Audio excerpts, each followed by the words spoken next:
Welcome to everybody. Welcome to the first annual Film Access Northumberland Eye to Eye International Film Festival. It's a little bit of a mouthful, I know. Thank you for attending our first industry session. I'd like to welcome everybody in the room and to all the students watching online as well. Thank you so much. Before we begin our formal programming, I would like very much to invite my colleague, Mark, to come up for a special presentation.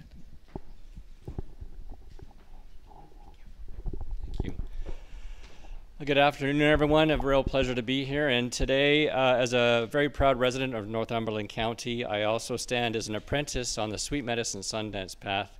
My medicine name is Silver Hawk, and I've been asked to acknowledge the traditional territories that we sit on today in beauty, and that is to honor the First Nations of the Anishinaabe, Huron, Iroquois, Chippewa, and the Ojibwe nations. We choose to walk in beauty, and our dream that we share today in a sacred way is that we nurture and build a relationship with the First Nations people, because as storytellers, we all know how important it is to share story in the world, and that we wish to build a relationship to bring more beauty to the world through an alliance with the First Nations people. So as an apprentice, I say Wado to Great Spirit and the ancestors, that we can be here safely today, and that we walk uncharted territories with the pandemic and how to move forward as sacred humans. So I honor the lineage of all paths and the grandmothers and grandfathers, and thank the ancestors for the opportunity today. So thank you for being with us, our special guests, and we look forward to a beautiful event tonight as well. Thank you so much. Thank you so much, Mark. I realize we've been running a little bit behind, so what I'd like to do is go right into our masterclass, because I know you haven't been waiting to see me, but these wonderful people here. And so I wanted to introduce to you, it is my great honor and privilege to introduce to you the lovely Teri Hart. She is our moderator today for the Murdoch Mysteries Master Class. Teri Hart is a multi-talented host, indeed she is, interviewer, critic, and producer. It is true, she has an encyclopedic knowledge of film and television. Ask her anything after the masterclass. We'll test you, Teri. And she is currently the host of Teri Hart's Super Channel Picks. And it's a show that basically there are weekly segments that provide viewers with guidance and insight into what to watch and why. I always listen to Teri. She always tells me all the good films to watch. Teri has been reporting live from red carpets around the world, including Cannes and TIFF, and you name it, Teri's been on that carpet. For 19 years, Teri was the producer and host of the Movie Network, currently Crave. She's also appeared on The Morning Show, Global, E-Talk, The Social, and she's a regular contributor on CBC Radio 1's internationally syndicated show Q. She is a member of the Broadcast Film Critics Association. She received a Canadian Screen Award nomination in 2018 for Best Local Newscast, and her coverage of Canadian icon Gord Downie. I look forward to this wonderful masterclass. I thank our special guests. I will be back with you afterwards, but now I give it up to the lovely Teri Hart. Thanks, Nicole. Thanks so much, Nicole. Hi, everybody. Hi to everybody who's here in the room. Hi to everybody who's watching online. We are honored to have with us today two people who have been instrumental in creating one of our most beloved and longest running TV shows, Murdoch Mysteries. Let's start with Christina Jennings. To my right, she is the founder, chairman, and CEO of Shaftesbury, a content company known for innovative storytelling and building successful brands. Spanning the production of TV, feature film, and digital content, Shaftesbury titles are sold in over 150 countries worldwide. Primetime projects include acclaimed international hits Murdoch Mysteries, Frankie Drake Mysteries, Hudson and Rex, Departure, and Regenesis. Shaftesbury's slate of kids and family programming includes global hit Life with Derek, as well as new content centered on inspiring interest in STEM with The Solutioneers, Meekshi, It Stinks, and Emerald Code. Shaftesbury's in-house Emmy Award-winning immersive and branded entertainment studio, Shaftesbury XR, works with broadcasters and brands to create groundbreaking stories and games in digital, virtual, augmented, and mixed reality experiences, including the global phenomenon Carmilla for You by Kotek / Clark, Turning the Tables for Got to Be Henkel, Futurrhythmic, right? Future Rhythmic for Nokia, the D-Cup for Dove, Children's Therapeutic Support Game Bubble Bloom, and VR Horror Game Rest. Ms. Jennings also serves as chair on the Canadian Film Centre's Board of Directors. And in 2019, if all of that wasn't enough, folks, in 2019, Christina was so wonderfully appointed to the prestigious Order of Canada. Christina, thank you so much for being here. And yes. And to Christina's right, we have, of course, Yannick Bison. Yannick is best known by two global audiences for his long-running role as, you can all say it with me, Detective William Murdoch on Canada's most watched drama, Murdoch Mysteries.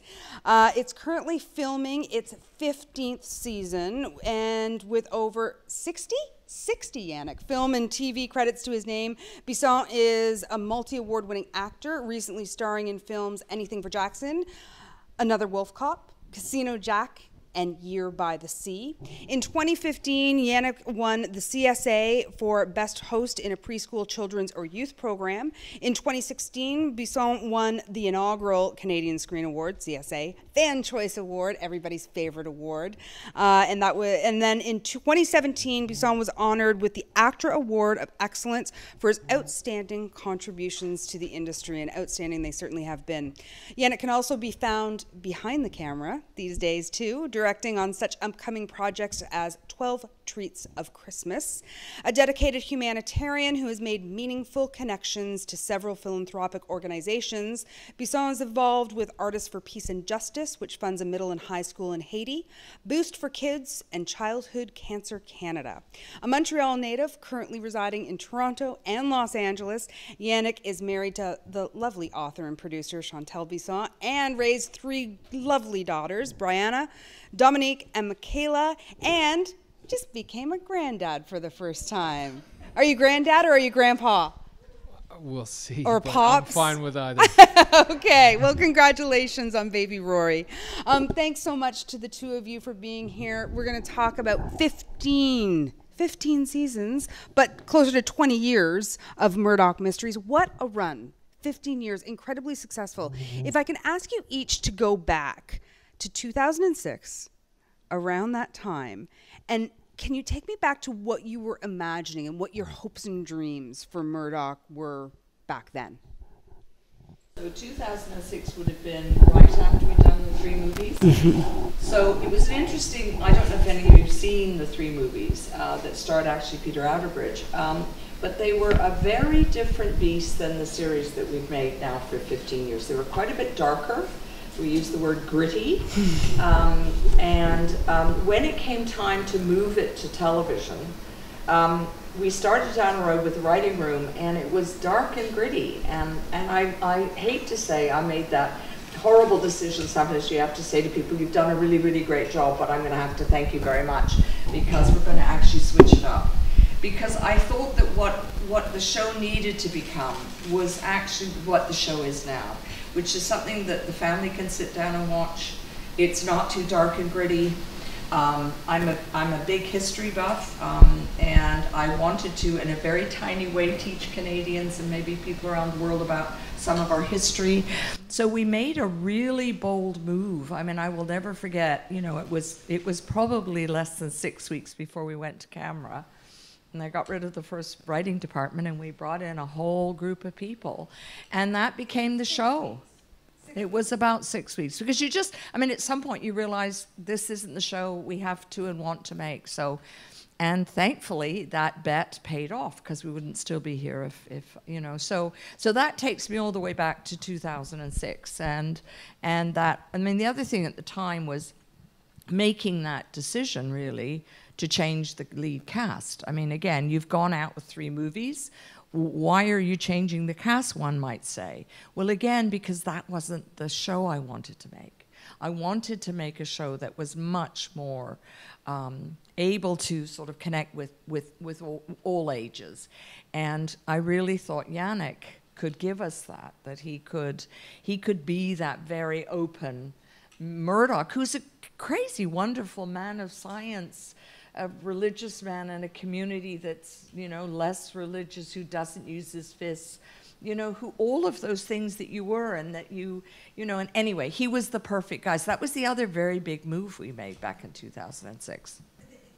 I mean, for you, coming off the success of 3 movies and changing that tone and you becoming the new Murdoch, that's a lot of pressure. That's a lot going on for an actor to carry this in the title role. What was it like for you? Can you even remember? Were you worried? Was it nervous making? There were a few things going on. Some of those things I knew about, some of them I didn't, Christina. Oh, it's out now. It's surprises, out now. surprises so soon, folks. I love it. It was interesting because my agent and our good friend Perry sent over the DVDs of the movies, and he said, okay, so listen, you're going to read for this. You need to look at these for reference, and I'll call you back. So I saw them, and I recognized Peter, who's a friend, and I thought, oh boy, how am I going to do this? He and I are nothing alike. I plugged in one of the movies and watched 5 minutes and got a call. Stop, don't watch any of it. They're going a different direction, and that's why they want to see you. So immediately I felt relieved because I thought, okay, I'll be doing something that I can bring my strengths to, and not really have to question, you know, am I doing somebody else's work credit or not, or those types of things. But going back just a little bit, I was under the understanding that there were a couple of us that were in consideration, and I heard back from Perry. I heard that yes, they're considering 2 of you, one older and one younger, and that's sort of the thing that's being debated right now. So please be patient. And so I thought, well, okay, I'll be patient. And so finally, I couldn't stand it anymore, and I called him and I said, listen, are they going to go with the older guy or the younger guy? He says, great news. They're not going with the younger guy.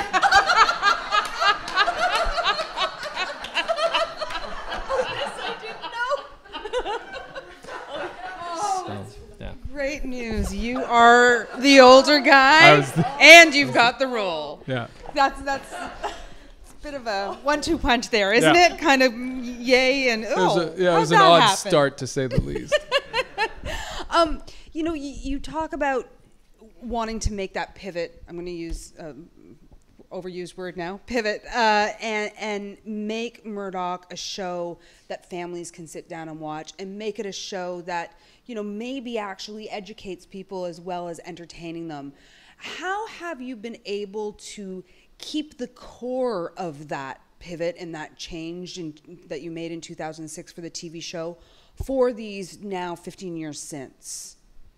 Well, I mean, I would say that, you know, a large part goes to the cast, you know, and I remember, Yannick, you know, after you got the role, then I had to keep bringing you back for chemistry reads with the rest of them. Oh, I remember that, yeah. Remember, I had, because again, you're creating a screen family, and you have to know that dynamic between the New Ogden, the Brackenreed, the Crabtree. How does that work? And so I'd bring, you know, we'd have short lists of Crabtrees.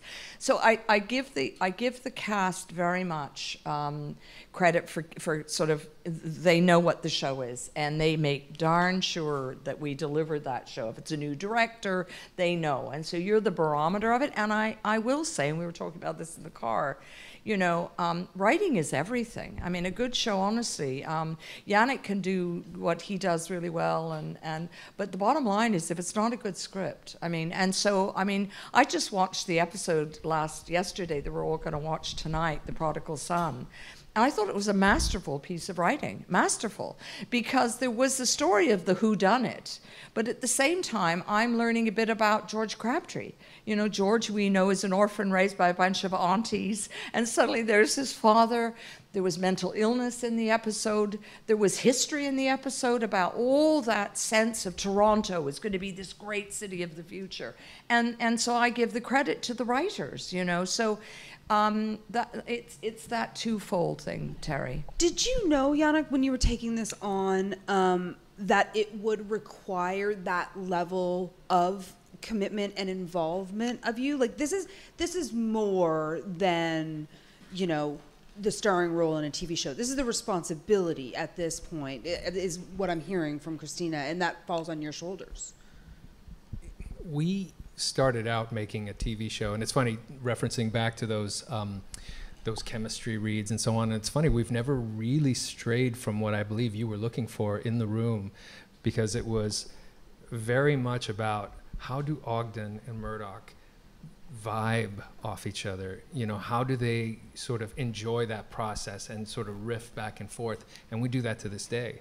And then it's the same thing with the character of George Crabtree and Detective Murdoch. It has not changed all that much, even though we've got many more miles behind us. It's still at the core the same thing, and so that was a successful sort of, I believe, search at the onset and sticking to those things. But yes, the show has changed, and the import of the show has changed. We've become part of Canadian, the fabric of what it means to be Canadian, and I know some folks out west may disagree with me, and they like to do that, but you know, we have a lot of fans out there too. It's an interesting thing, because Canada is a character in the story, and people have welcomed the show into their homes far and wide, and it didn't start out that way. Well, it's so interesting that you say that, and you talk about Canada and it being so quintessentially Canadian, and you know, certainly talking to people and me telling friends and family that I was going to come here and do this with you guys today, and everybody has the same response. Oh, I love Murdoch. I love Murdoch Mysteries. It's my favorite show. I mean, it is something that people in this country have a huge emotional reaction to, and it's like a warm blanket for them. There is a sentiment with the show and your viewers, but that hasn't stayed just in Canada. It's also, I mean, 120 countries and territories worldwide to date. Made over 200 episodes, 3 specials.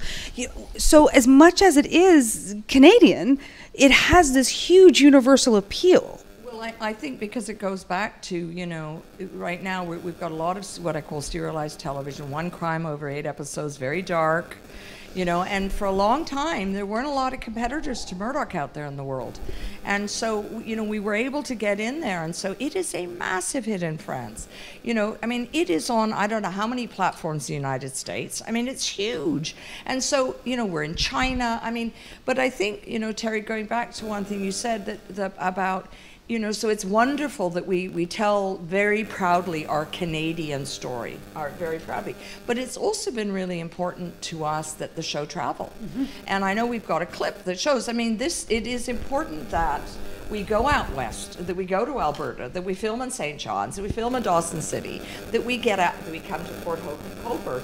I mean, it is important for us to travel it, because that's where you can engage with fans. And the way a show continues for 15 years is because of the fans. I mean, if we didn't have these audiences, we would have been canceled by now. So it behooves Yannick and I to come out even on a day, on our Sunday off like this, to engage with fans. That's important to us. You mentioned the clip and you mentioned the show traveling. So I'm going to get you guys to cue up the clip, the location clip of various places that Murdoch Mysteries has shot, which is extensive. You guys aren't... Oh, yeah. I mean, I think you're going to only see about 4 or 5. My fabulous assistant, Sarah Piccini, cut those together for me. And but I think we're showing you about 4 or 5 today. We've been a lot more places. So let's take a look at some places that Murdoch has been, and then we'll come back and we'll chat about those places and some of the fan-based questions that you alluded to also. We ready to roll there? Thanks, Graham.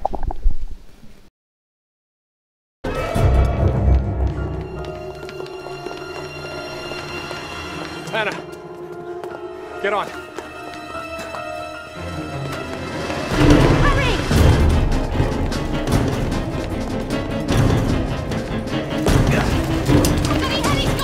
Hang on!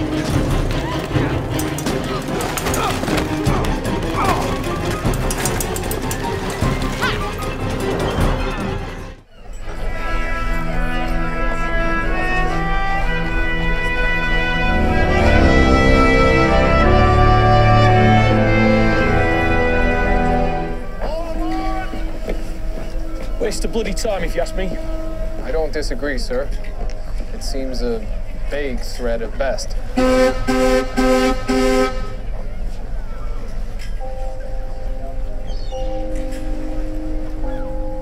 Perhaps we should stay aboard, sir. It's a bloody postcard. It's best to be prudent.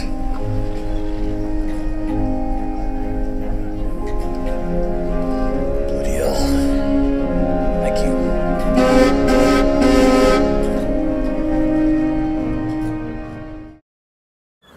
Boys, are we sure we're in the right spot or what? We've been here for 3 hours, I haven't seen nothing.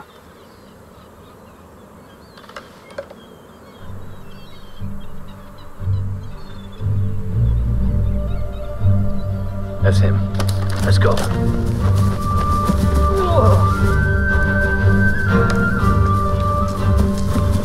Give me the map. Mr. Doyle, take your hands off of him. Ezekiel Farrelly, you are under arrest for the murder of Peter Farrelly. What is this? This isn't the map. What map? I am Marconi. Who? My name is Guglielmo Marconi.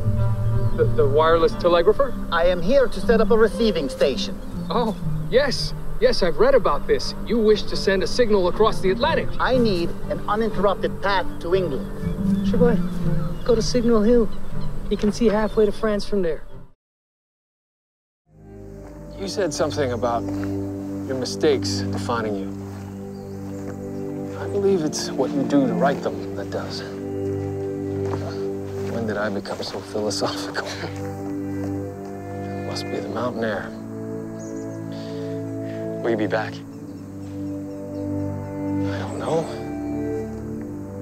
If I feel the call of the wild once again. You've been of great assistance to me. I never did get your surname. It's London. Jack London.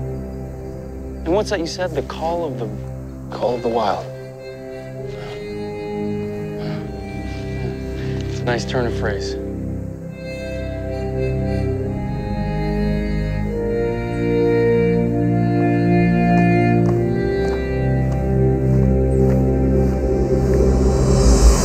A little taste of a few places. If you didn't notice, the first place you were in England, the second place you were in Newfoundland, and the third place, and then you were in on the ship. Keewatin in Midland, Ontario, and then finally in the Yukon. That last clip was from the Yukon. And in those clips, I mean, there was Marconi for history. You know, there was Jack London. There, you know, real people. So again, in my little mantra, I want to try and educate people, smallly educate. There's a couple of examples right there, you know, and so, I mean, that's a tiny bit of what we've done, eh, Yannick? My gosh. I mean, we have so many, we've got thousands of people watching, students watching, film students, and it struck me, when you've done a show for as long as you guys have been working on Murdoch, what does it mean to be able to infuse it for the crew, for the production, to go to a different location, to have, does that experience help with the production, or is it just so complicated? I think there's a sort of a reciprocal thing that happens. We're able to meet, you know, infrastructure in different places that we go. We shot on Vancouver Island. It was great to meet people there and have the blessing of the Indigenous people to film there. And you know, we sort of do it like this. And, all right, well, let's try this, and we work together. You know, there's a lot more rain there. They have some tricks we don't. And then when we were in St. John's, you know, it was a very different group of people, and just, you know, being able to trade off on the experience and skills and approaches to essentially making the same thing, different approaches, was a lot of fun. I think the other thing to say is that, you know, let's not kid ourselves, you know, moving out to St. John's or going even to Midland, Ontario, or going out to Vancouver costs production money. It's just better if we stay at home and make our show in our studios. Trust me, and come out here, it's cheaper, bottom line. But that's not going to make a show that resonates with Canadians across our country, and engage with fans. You know, so back to when Christina says, wouldn't it be nice to go to Dawson City? I mean, the production manager and the producer want to pull their hair out because are you going to give me more money to go to Dawson City? And I go, no. And so they go, oh, great. Now we're going to have to find it somewhere. And I will say, I think, Yannick, one of the things is that we have created an extraordinary family. I mean, we have crew members that have been with us for 15 years, which is unheard of. Unheard of. And so it is, I'm very, very much a proud Canadian, and I believe that we have a can-do spirit. I believe that, we're a smaller country. Nobody has as much as her. We don't have as much money, we're a smaller country, but we are damn well gonna live up to the rest of the world, and we do it over and over, and I think Murdoch is probably the best example of a show in Canada that punches way above its weight, way above the money we have. And Absolutely. That's commitment of you and the actors and the crew and the communities that we come into. Showbiz is often kind of like Grey's Anatomy. It's a learning hospital a little bit. You learn, you move up in departments, and you move on. So to have people stay there with us as long as they have is a testament to the environment and the social sort of circle of family that we have. And there are a lot of people who want to join that family, even if it's only for an episode. You mentioned Grey's Anatomy, and we're going to jump to a clip of some of the amazing guest stars that you've had on Murdoch Mysteries. The list is incredible, and we're going to come back and talk about a few of those guest stars. Mark Twain. Excuse me? Thomas Jefferson Snodgrass. W. Epaminondas Address Display. Sergeant Fathom. Samuel Langhorne Clemens. Mark Twain.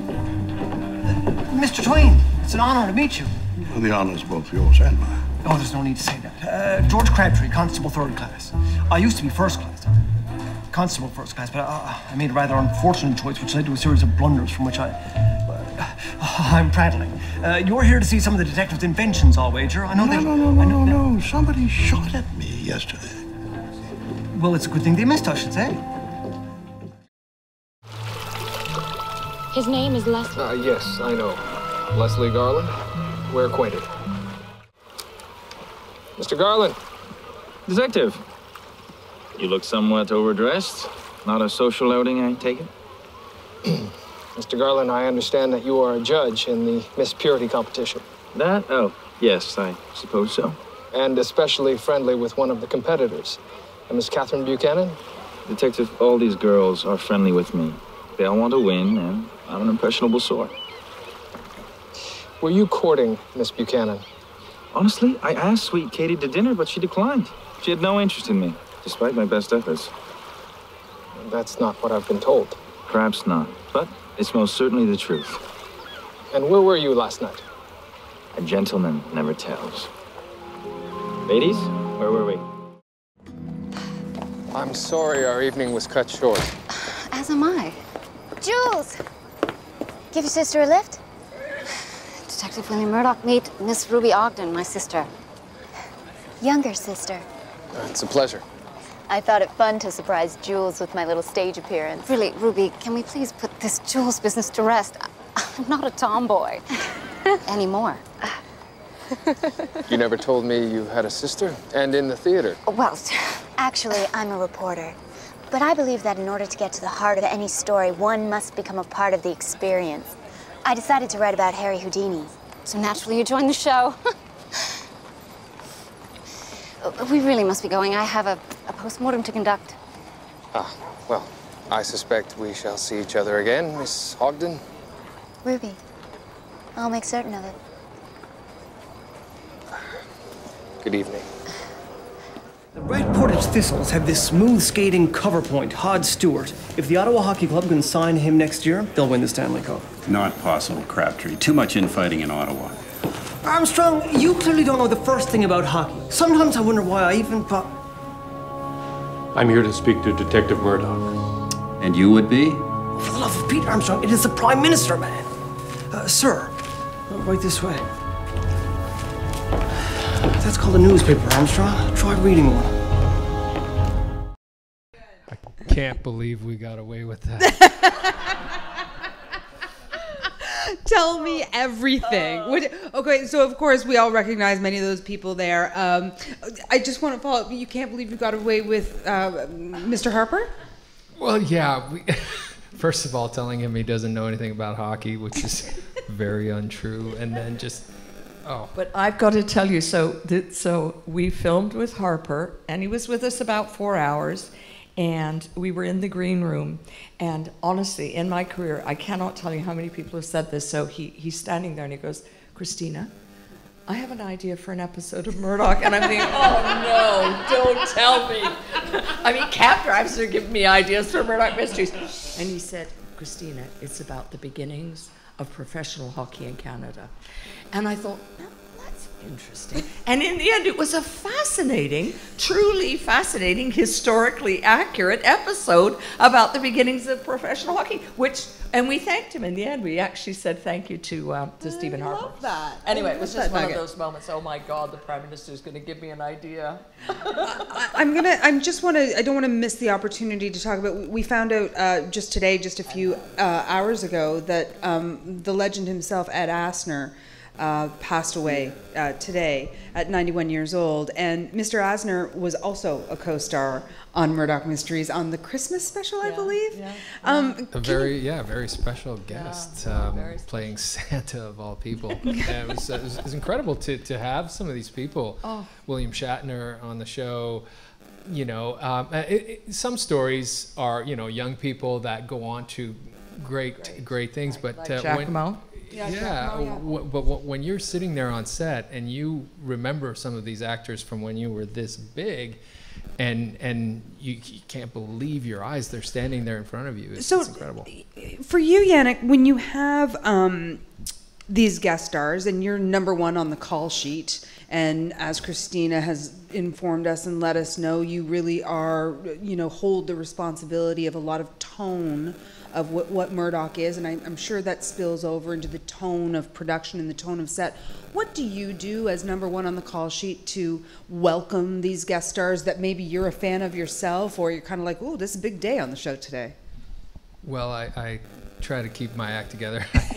I try to be as professional, obviously, as possible, but I make sure that, they are comfortable, that they are being treated as best as we possibly can, take care of them. I made sure that William Shatner stayed in my trailer, etc.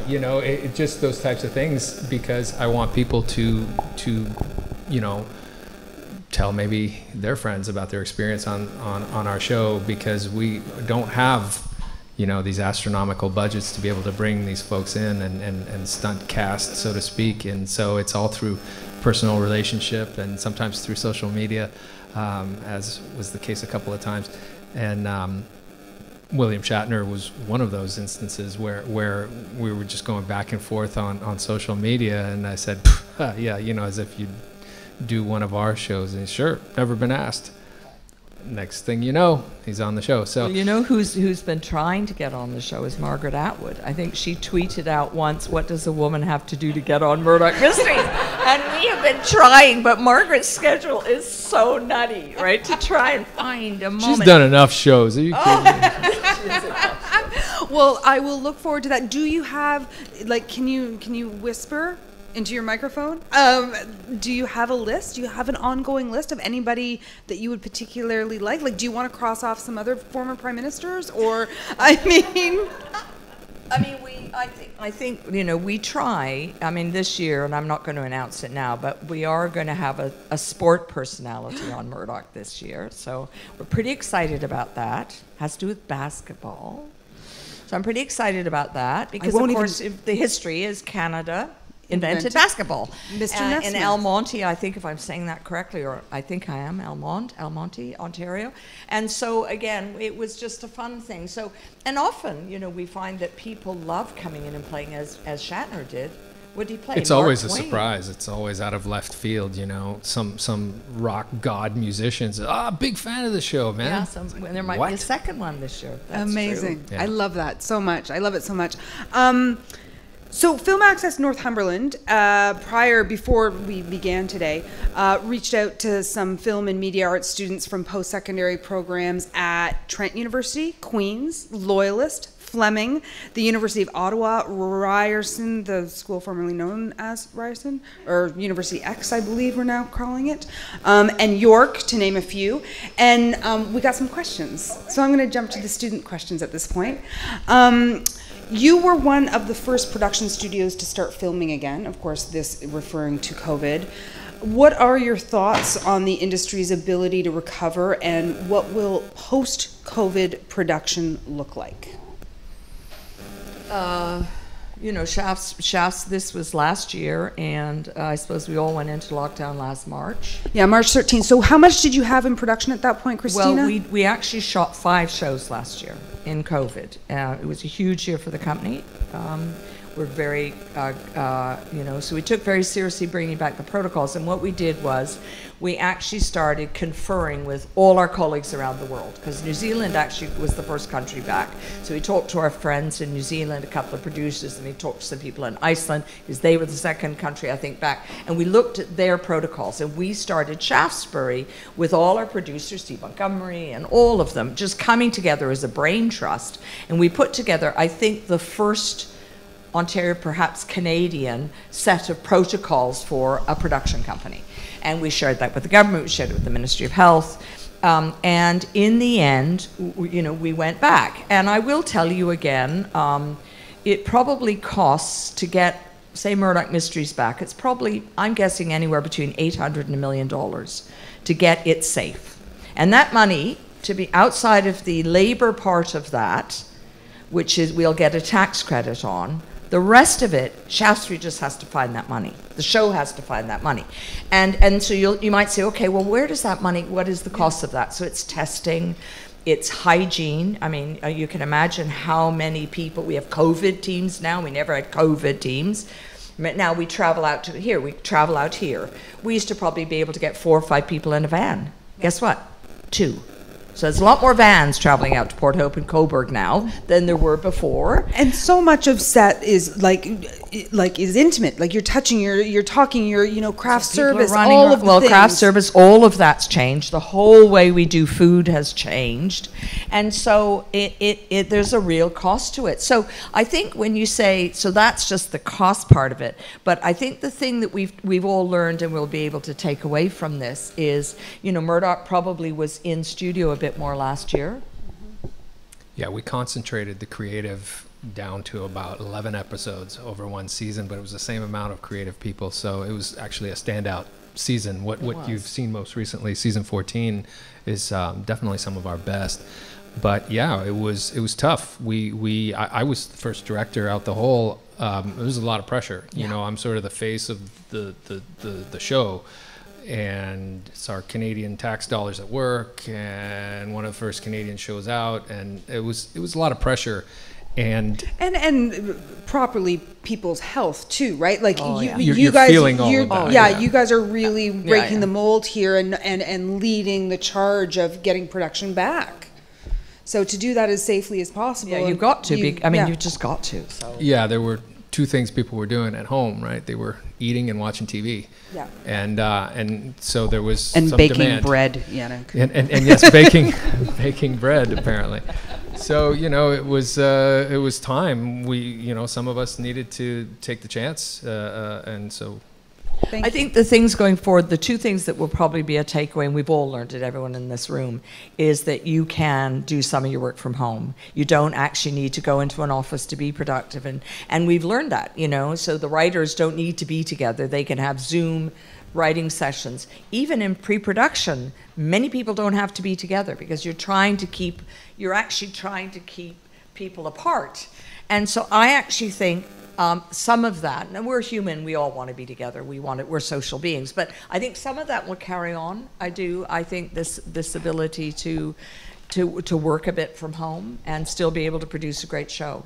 And I'm sure you can speak to this, Ron. The casting process is streamlined. You know, you guys do a lot of screening ahead of time for us so that we, you know, it's all done remotely. It's all remote, and there's no waiting rooms. Because we can't redirect. So the burden is on the actor to be able to direct himself and present competitive material in a home studio. And so everybody has a ring light.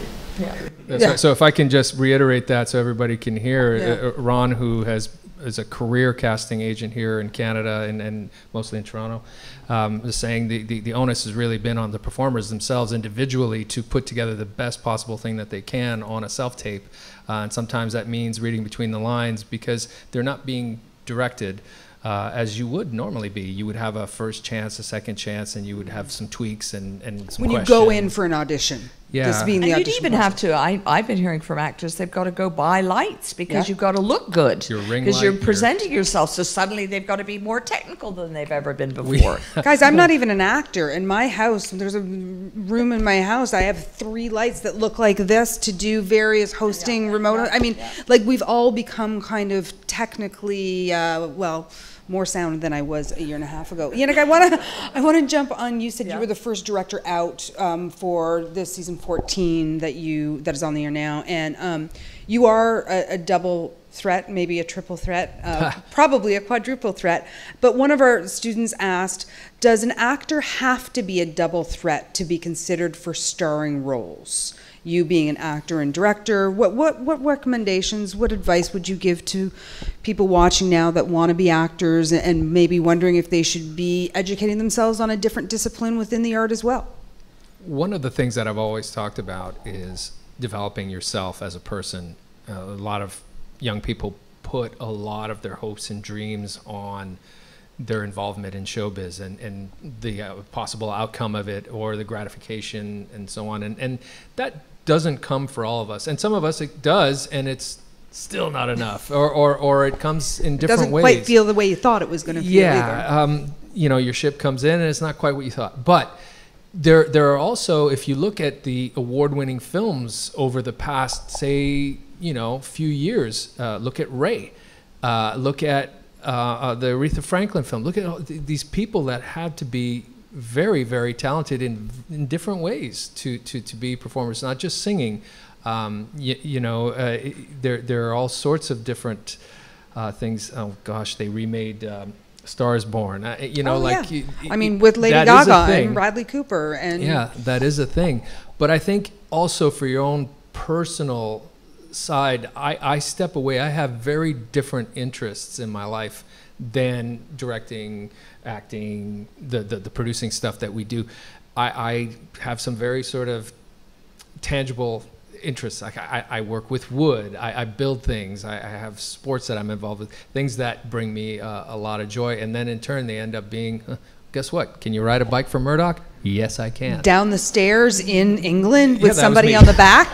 Can you do that? It seems we saw you. That was me, yeah. We actually did forgo the stuntman for that. If I'm understanding and hearing you correctly, and I'm interested, I've got one more question from the students, but to say that if you are a student in the arts right now, to imagine your life as being well-rounded so you can bring different parts of the world. Be excellent at many things, and especially things that you're passionate about.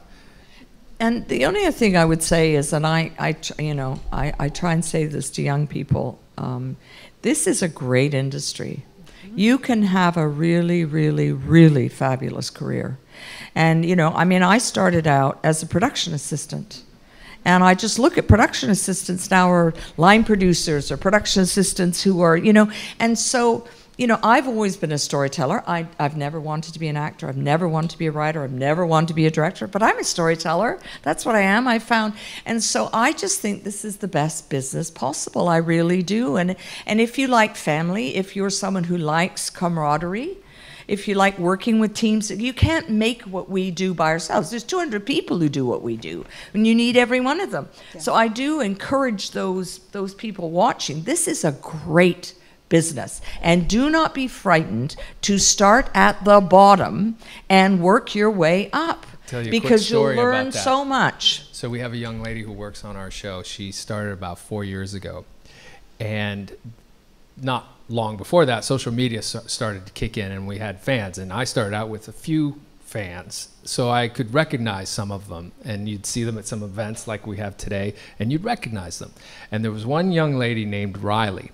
So one day we're out in Dundas, Ontario. We're out by one of the railroad track sets or something like that. And this young lady says, "Hi, Yannick, my name's Riley. I'll be your set PA today. We'd like you to come this way. We're going to put a microphone on you." I said, "Riley Morrison." So there's this kid who grew up watching the show with her little sister, who went to school, did a film program, who's now on our set.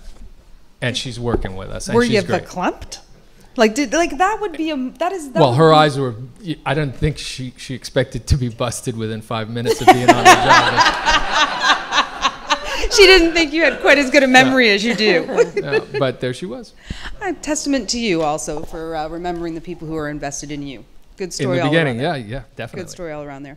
Another question, which kind of segues nicely from what you were just saying, Christina, in terms of starting from the bottom and your own journey of always identifying as a storyteller, no matter what role you play in that job. Can you still produce big budget shows in Canada? Where does the funding come from? So, we all know what's going on right now in Canada, which is the Americans are here beyond. Like, you can hardly get a studio in Toronto right now because Netflix and Amazon and all the US networks are coming in. They've taken over 5-year leases, or they bought the building. You try and go after your crew, and you find out that the crew you wanted to hire, he's on a retainer now for Netflix. So what's happening is, and their budgets, by the way, so I'm not even going to talk our budget, but their budgets are $5 million, $6 million, $10 million an hour. Per hour. We do not come anywhere near that. So now you're a producer and you're out there, and I'm trying to get a crew, and the crew's going, well, you know, Amazon's going to pay me, Apple's going to pay me scale and a half or double scale, and I go, I don't have it. I don't have it. So it is a very, can we do big budget in Canada? It's relative. We don't do those budgets. And let's all remember, again, our governments, both federally and provincially, have recognized the importance of the film and television industry. It is a job creator. Bottom line, it drives jobs and it drives economies, like coming to this community. And they've accepted that over many years. And I'm here because they've recognized that the entertainment industry isn't just entertaining, it actually is a pillar of our economy. So back to, thankfully, in Canada, we have the Canadian Media Fund, funded by the federal government. We have our broadcasters who trigger our license, and many of them bitch about the size of the license. Just to be candid, and those of you, that the license is too big relative to the size of our population. But that's the current regulations. We have our tax credits, both federally and provincially. We have these small funds, often have been dictated by government. So you have the Cogeco Fund, you have the Rogers Media Fund, or you have the Independent Production Fund. There are all these funds you can tap into. So you can put them together, but it won't come anywhere near. And then you have to bring, which again, you have to bring that partnership between private and public. So in the case of Murdoch, as using an example, ITV, which sells Murdoch around the world, has put up a hunk of money to sell that show around the world. So that's that partnership between our Canadian private broadcasters, or in the case of CBC, our public broadcaster, and the private sector coming together. But again, it's a far cry. So the term big budget is relative. And one of the things that I will say in addition to that is, if you start to look at each one of those pieces and you add them up, it becomes that much more tenuous.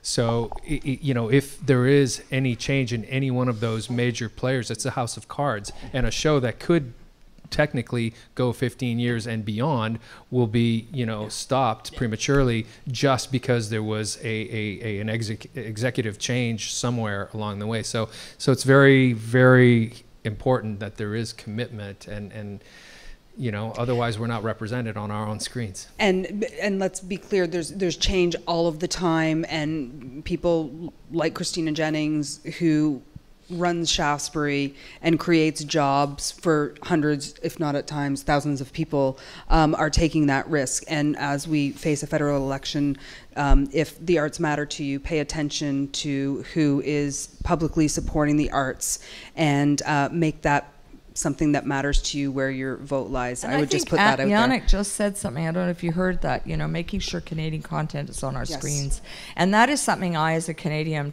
I'm actually really worried about that. You know, and I think, you know, it is a tenuous time, Teri. You know, our broadcasters are suffering. You know, the big digital platforms, the Netflix, Amazon, Apple's, Hulu, Disney Plus. I could go on and on. AMC Plus. They're all coming into Canada, and the federal government. I mean, this is going to be my statement. You know, you got to pony up. Those guys got to pony up to play and sell content in our country. And you got to pony up and you got to give back to Canadian content, not fake Canadian content. And what I mean by fake Canadian content is shows that are shot here, that are not created by a Canadian or produced by a Canadian, starred by, written by. That is not Canadian content. That's service work. It's just service work. And those companies follow the money. So you come here to Canada now because there's a good tax credit. The exchange rate is in your favor. But they'll race over to Iceland, trust me, or they'll race to New Zealand. They'll save $200, $300 million of Canadian content on whatever political platform that gets bandied about on it. That's just so don't be frightened if you hear things like, and you know, that scare tactic sometimes of attacks on Netflix or something. That that is going to make sure that shows like Murdoch, shows like Pretty Hard Cases, all the shows that we're watching on our televisions that are made by us are going to stay Canadian. Yes, to that. We are over time. We're over time. I had other things to ask. I can't. I'm shocked that the three of us talk too much. How off-brand. Thank you. You both are such a delight. We are going to wrap up our masterclass. Am I going to hand the phone back to Nicole? I am.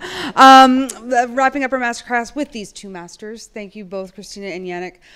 Thanks so much to Film Access Northumberland for hosting this event. Thank you for having us. And deep thanks to the both of you for sharing your insights, experiences, and celebrating the incredible success of what you have created and continue to create with Murdoch Mysteries. You're both national treasures, truly. Thank you. Thank you. Nicole, I'll hand it to you.